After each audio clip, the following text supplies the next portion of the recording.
All right. So here we are in Seward. Yeah. Finally. We actually took a detour for the week in between. Yeah, I think we left off. We were in Anchorage. We were having some radiator issues. We got it to a lovely shop, put the new radiator in. Seems to be working, no issues. And we looked at the weather and we're like, hey, Wrangell St. Elias actually looks slightly better than Seward. So we decided to take the 7-hour journey from Anchorage back closer to the Canadian-US border. Yeah, and it ended up, I don't know, I was like, maybe this will be an interesting stop. We originally were just going to go there because it was on the way from Haines to Anchorage, but we skipped it, because of the radiator stuff, and I'm glad we went back. Yeah, I too didn't have the highest expectations. It's like, oh, there's a glacier there, and it's an old mining town. It didn't look like a ton. They don't even charge. It's a national park, but they don't even charge an entry fee. Yeah, it's like in the middle of nowhere. Yeah. We got out there, kind of camped the night by this like old railroad bridge. That was pretty cool to see. Built like in the 1920, I think, in the winter. Yeah. And so those railroad guys were hard. But we ended up going the next day and hiking up to Root Glacier through the town of Kennecott, that old mining town. And it ended up being like, a pretty decent mileage day. I think we did 14 miles. Yeah. But it was only 1,800 feet of vert. We were basically just walking along the road. It was super chill. The mining town was really cool. And I think Justin found a link online that said, oh, if you go across, what was it? Jumbo Creek. Jumbo Creek, there might be some ice caves around there. Yeah, and so that seemed pretty interesting. So we definitely wanted to do that. So between the mining town and, on the trail from Kennecott to Root Glacier, we crossed Jumbo Creek and kind of took a look down and said, I don't know, the creek goes down there. It looks pretty easy to get to. Yeah. Let's scramble down. So we did, and you could tell there used to be an ice cave entrance where the creek goes under the glacier. And it just collapsed on itself. Yeah, so we weren't going in that. Sure enough, it was like 100 yards down the hill. We ran into a cave opening. The cave opening... Not that impressive. It just looked like a cave opening, to be honest. You look in, it's kind of dark. You can't tell how big it is inside. But, man, the second I stepped in there, you're in another world, right? This is sick.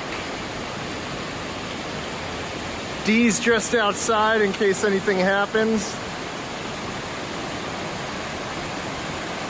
How pretty.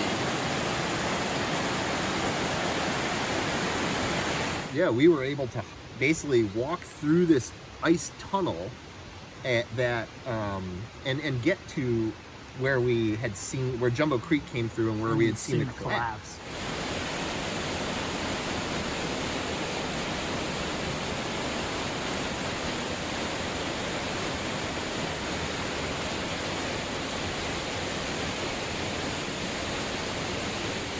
Thankfully, we got out of there unscathed, no issues. Yeah.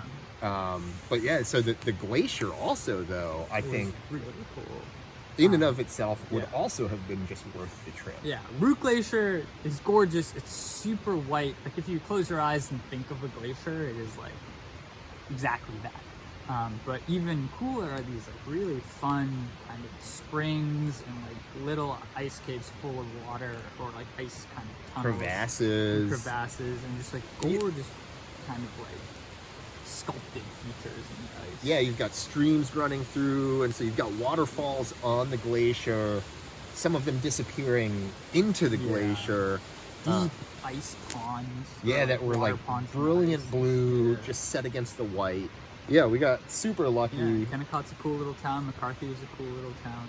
It was an amazing day. Yeah. And so the next day, we had kind of done, I think, the exploring of that ice cave that we wanted, and we said, I think our idea was hey, we saw one ice cave, it was really cool. What if we found another ice cave off the beaten path? We can go check out Kennecott Glacier with its intersection of 4th of July Creek, and hopefully we'll find another ice cave. The only gotcha was there's a no lot of gotchas. well, the only one we knew of Yes, at that point, yeah. was there was no trail. Yeah. But like we had just walked along, we walked maybe I don't know, a mile on top of Root Glacier, no problem. You could do it in sneakers, right? Yeah. Super easy. Kennecott Glacier was not the same. Yeah. We didn't even make it to the creek. We made it to where we could kind of see the creek. All right, so 4th of July Creek. We think it's somewhere over there. It kind of bested us, dude, not gonna lie. Yeah, it's been 7.5 miles of nothing but loose rock. Just woods. pretty hardcore. Glacial runoff. My feet are wet. And frozen. Yeah. So all of that looks like just mountains of gravel. It's a glacier. That's a glacier, and it's about 2 to 6 inches of loose rock sitting on top of just like ice. Yeah, just ice, hard, solid ice. And it's really pretty up here. So I'm glad we made it, but I just swallowed a bug. yeah, I don't think this is one of the better hikes we've done.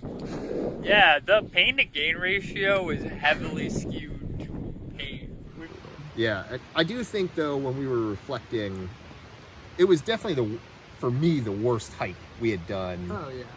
I think we both realized, and you said it, if we had done that hike first, it would have been sick. Yeah, there was 2 glaciers. We were like walking on glaciers. You could still see them. You could see Kennecott in the distance. The streams were really pretty. Yeah, it was really cool.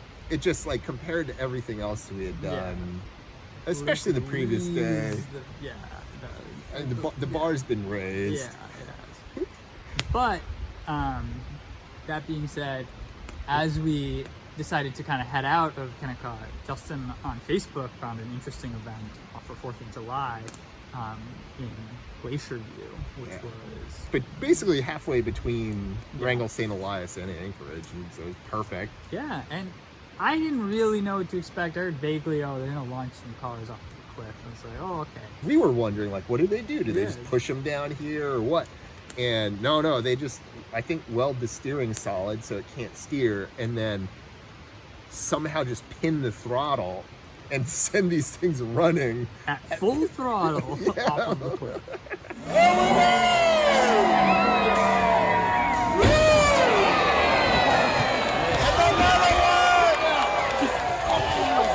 It was incredible. The most, it was everything I had hoped it would be and more.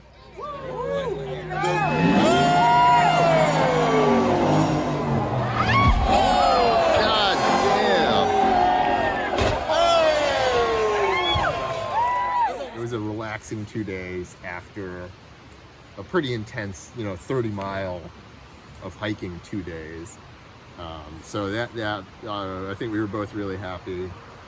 So we just headed back to Anchorage after that. We stocked up on groceries, did some laundry, and then headed down here to Seward as quickly as we could because the weather looked good for about a day, and then it's going to rain again. And so, it was pretty good. We had a really nice, easy day down here.